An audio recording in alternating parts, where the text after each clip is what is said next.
அதிமுக ஆட்சி அமைந்ததும் மகளிருக்கு மாதம் 2000 ரூபாய் வழங்கப்படும் என்று அக்கட்சியின் பொதுச் செயலாளர் எடப்பாடி பழனிசாமியின் அறிவிப்பு குறித்து மக்கள் குரல் பகுதியில் திருவள்ளூர் மாவட்டம் பொன்னேரி பகுதி மக்கள் தெரிவித்த கருத்துக்களை பார்க்கலாம். போன ஆட்சியில் 1000 ரூபா தந்தாங்க. இப்போ ரெட்டால என்ன அறிவிச்சுக்கிறாங்கன்னா 2000 தரேனாங்க. 1000 ரூபால எந்த ஒரு மாற்றமும் ஏற்பட போறது இல்லை. 1000 ரூபா 2000 ரூபா என்று வழங்குறதை விட கஷ்டப்படுறவங்களுக்கு ஃபர்ஸ்ட் ப்ரியாரிட்டி கொடுங்க. இந்த 1000 ரூபா தொகை கூட நிறைய கஷ்டப்படுறவங்களுக்கு போய் சேரல.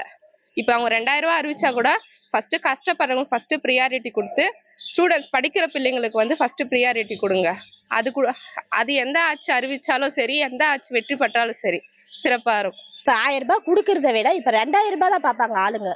இப்ப மக்கள் என்ன பண்ணுவாங்க, 1000 ரூபாய் பாக்குறத விட 2000 ரூபாய் தான் பாப்பாங்க. பரவாயில்ல 2000 ரூபாய் வருது, நம்மளுக்கு யூஸா இருக்கும், இது வாங்கலாம் அது வாங்கலாம், பசங்களுக்கோ ஸ்கூலுக்கோ செலவுக்கு சரியாகும் அப்படின்னு தான் பாப்பாங்க. நல்ல விஷயம் தானே. ஒருத்தர் 1000 ரூபாய் கொடுக்குறாங்கன்னா இன்னொரு 2000 ரூபாய் கொடுக்குறாங்கன்னா ஏழைங்களுக்கு நல்ல விஷயம் தானே. அதே மாதிரி பொங்கலுக்கு கொடுத்தா அவர் 2500 ரூபாய் கொடுத்தாரு.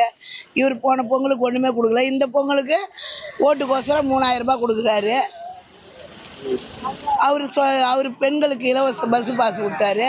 இவர் ஆணுங்களுக்கும் விடுறேன்றாரு. மக்கள் குரல் பகுதியில் பொன்னேரி பகுதி மக்கள் தெரிவித்த கருத்துக்களை நாம் பார்த்தோம். இனி செல்லும் இடமெல்லாம் செய்தி.